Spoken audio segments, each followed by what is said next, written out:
In his 52 years of life, William Shakespeare transformed himself from the son of a small-town glove-maker to a favorite playwright of Queen Elizabeth and King James.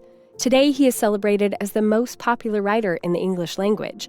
What we know about Shakespeare's life is limited, but how his life experiences influenced his works has been the source of much study and speculation. This video explores some of Shakespeare's works in the context of facts that are known about his life. Shakespeare was born in 1564 in Stratford-upon-Avon, a small town in the English countryside. Although there's no record of his schooling, he almost certainly attended the local public school, where he would have studied Latin literature and rhetoric. Shakespeare's plays indicate he was familiar with Greek and Latin. Titus Andronicus, his breakthrough play, borrows plot points from the writers Seneca and Ovid, who may have made a particularly strong impression on him. At age 18, Shakespeare married 26-year-old Anne Hathaway. 6 months later, she gave birth to their daughter. Because of their age difference, some critics suggest Anne was the origin of Shakespeare's particular interest in female characters who are older and more experienced than the usual female romantic lead. Many of Shakespeare's most complex characters are wives and mothers. In Gertrude from Hamlet and Cleopatra from Antony and Cleopatra, he showed deep sympathy for the sexuality of women no longer in their youth. In other plays, he explored how the ambition of a wife, like Lady Macbeth, or of a mother like Volumnia from Coriolanus, can shape the course of a husband's or a child's life. We know little about Shakespeare's life between his marriage and 1592, when he turns up in London writing his first plays. At the time, theater was a disreputable pursuit. Actors and writers were part of a London underground teeming with taverns and brothels. Henry IV, Parts 1 and 2, written between 1597 and 1598, perfectly capture the grit and fun of this time and place. So well, in fact, that many believe that Shakespeare, with his family in Stratford, must have felt free to indulge in the seedy London underworld. Between 1593 and 1595, he wrote 3 comedies in which young men go to enormous and sometimes troubling lengths to secure the women they have chosen as partners. The Taming of the Shrew, Two Gentlemen of Verona, and Love's Labour's Lost. He also wrote the incomparable love story, Romeo and Juliet, during this period. Based on indications from his sonnets and the intense male friendships in plays like The Merchant of Venice and Twelfth Night, some believe that Shakespeare pursued men at this time as well. While the lack of direct evidence has done little to stem speculation about Shakespeare partying in 1590s London, his impressive writing output during the decade strongly suggests that, whatever else he was doing, he was also dedicated to his craft and to achieving status and material rewards.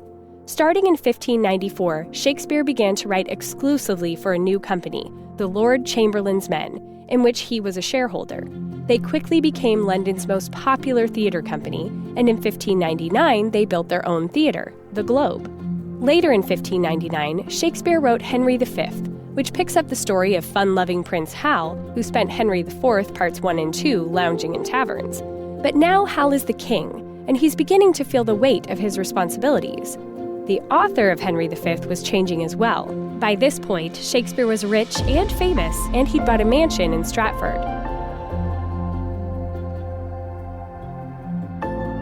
Around about 1599, Shakespeare's writing focus changed significantly. He shifted away from histories and comedies and towards tragedies like Hamlet, King Lear, and Macbeth. No one knows why this shift occurred, but he may have been influenced by the death of his son, Hamnet, and perhaps by the death of his father, particularly since grief and loss emerge as major themes in his plays. Hamlet dwells on a son's grief for his father. King Lear culminates in Lear's ferocious, half-mad anguish for his dead daughter. Macbeth hinges on the murder of another character's children. Shakespeare continued to write comedies as well, but they are colored by grief. In Twelfth Night, a twin sister mourns her brother. Measure for Measure is about a woman's attempts to save her brother's life. The tone of other comedies written after 1600 is so bleak that some question if they are really comedies. In 1608, Shakespeare became a grandfather. This experience may have been as affecting as the earlier loss of his son, because his writing changes again around this time. Between 1608 and 1612, Shakespeare wrote Pericles, Cymbeline, The Winter's Tale, and The Tempest.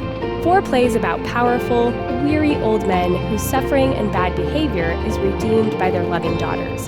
In these final plays, magic is possible. Wonderful and unexpected things happen to the characters who least deserve it.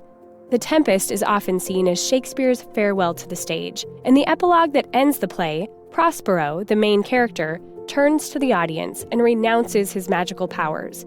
He asks forgiveness for any harm he has done and says, "As you from crimes would pardoned be, let your indulgence set me free." Shakespeare retired from writing in 1613. Around then, he also moved back to Stratford, where he died in 1616 at the age of 52.